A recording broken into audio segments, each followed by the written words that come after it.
अस्सलाम वालेकुम जी, की हाल है तुहाडा? उम्मीद करना सारे भाई ठीक होणगे। मैं तुहाडा अपना वीर उमैर जोइया ते तुसी चैनल वेंदे पैने जोइया दा मुंडा। ए मेरा दोस्त बहुत अच्छा, इहदे नाल ही मैं फनी वीडियो बनाना। इहदा नाम है अली अदर। जिवें कि असीं व्लॉग स्टार्ट कीता, घर तो बाहर निकले ते सानू कबूतर नजर आ गए। कबूतरां दी वीडियो बना के ते मैं ते मेरा दोस्त ऐसे जा रहे सी हैदर भाई दे घर। हैदर भाई दे घर असीं तां जा रहे सी कि सानू सी छोटा जिहा काम हैदर भाई दे चकने सी घरों दे कपड़े। इन्नी देर विच हैदर भाई दे असीं पहुंच गए घर। हैदर भाई चला गया अपने घर कपड़े चकन, क्योंकि हैदर भाई दा सूट सी ओह करवाउणा सी सिलाई। मैं कहा चल तू कपड़े चा ले, मैं बाहर खलोता। इन्नी देर च बाहर मैनू माल डंगर निगे आ गए, क्योंकि असीं हैं पेंडू लोग, सानू माल निगे आ जावे ते सानू बहुत खुशी हुंदी। इहनू मईयां गाइयां दुੱਧ वालियां। ਅਸੀਂ ਦਰਜੀ ਨੂੰ ਕੱਪੜੇ ਦੇਣ ਜਾ ਰਹੇ ਆ ਜਾ ਮੇਰ ਭਾਈ। खैर जी ऐसे जल्दी ना टुर पाए दर्जी को कपड़े देने वास्ते।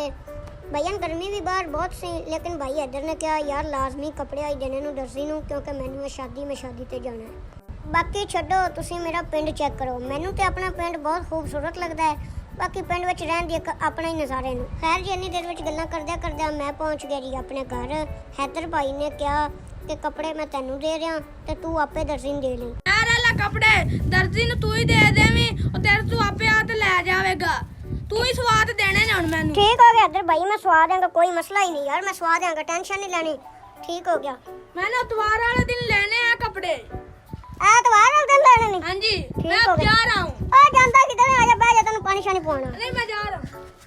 ਖੈਰ ਜੀ हैदर भाई ਦੇ ਅਸੀਂ ਜਾਂਦਾ ਤੇ ਮੈਂ ਆਫ ਕੈਮਰਾ हैदर भाई ਦੇ ਦਰਜੀ ਨੂੰ ਕੱਪੜੇ ਦੇ ਦਿੱਤੇ ਸੀ ਤੇ ਹੁਣ ਮੈਂ ਵਲੌਗ ਕਰਦਾ ਪਿਆ ਸ਼ੁਰੂ ਸ਼ਾਮ ਟਾਈਮ। ਹਾਂਜੀ ਦਿਨ ਨੂੰ ਮੈਂ ਖਾਣਾ ਸ਼ਾਨਾ ਖਾਦਾ, ਮੈਂ ਗਿਆ ਸੀ ਸੌਂ ਤੇ ਹੁਣ ਮੈਂ ਵਲੌਗ ਸ਼ਾਮ ਨੂੰ ਕਰਤਾ ਸ਼ੁਰੂ। ਮੈਂ ਕਿਹਾ ਵਲੌਗ ਹੁਣ ਸ਼ਾਮ ਟਾਈਮ ਪੂਰਾ ਕਰ ਲਈਏ। ਇੰਨੀ ਦੇਰ ਵਿੱਚ ਦੋਸਤ ਮੇਰੇ ਦੀ ਕਾਲ ਆ ਗਈ, ਆ ਜਾ ਯਾਰ, ਕਹਿੰਦਾ ਸਿਲੰਡਰ ਭਰਾ ਲਿਆਈਏ। ਸਾਡੇ ਸਟਾਪ ਤੇ ਸਿਲੰਡਰ ਵਾਲਾ ਹੈ ਨਹੀਂ, ਸਾਡੇ ਤੋਂ 2-3 ਕਿਲੋਮੀਟਰ ਦੂਰ ਹੈ ਸਟਾਪ, ਉੱਥੇ ਸਿਲੰਡਰ ਭਰਦੇ ਨੂੰ। ਕਹਿੰਦਾ ਆ ਜਾ ਉੱਥੋਂ ਸਿਲੰਡਰ ਭਰਾ ਲਈਏ। ਮੈਂ ਕਿਹਾ ਚੱਲੋ ਜੀ। ਟਾਈਮ ਸੀ ਸ਼ਾਮੀ 6:30 ਦਾ।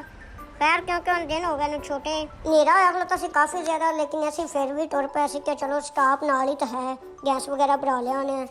खैर जी असी जल्दी नाल गए उस स्टाप ते जिहड़ा सिलेंडर वाला सी वो हैगा नहीं सी। असी चले गए शहर भावल नगर। असी उत्थे पहुँच गए कि चलो हुण आ तो गए हैं, एक बारी बाजारू सिलेंडर भरा जाने। भावल नगर गए जी तो इत्थे एक नवीं दुकान की ओपनिंग हुई है, तो इत्थे बाहर जी जोकर ते बालू वगैरह बनाए खलोते सन। वो जोकर वगैरह नाल मैं सलाम भी ले लिया। जोकर मैनू कहता की हाल है, मैं कहा ठीक है, तू सुना? ठीक है। बाकी डरना डुरना नहीं है, असली का जोकर नहीं है, ये एवं डुप्लीकेट जोकर बना हुआ है। खैर जी इन्नी देर में ऑफ कैमरा से सिलेंडर वगैरह भरा लिया तो असी हुण वापसी नूं टुर पे हाँ। खैर जी लेट हो गई सी सानू काफ़ी सारी, तो हुण कैमरा करन लगे बंद। अज दा व्लॉग अगर अच्छा लगा हो चैनल नूं जरूर सबसक्राइब करना, तो हुण मिलांगे तुहानूं अगली वीडियो में। अल्लाह हाफिज़।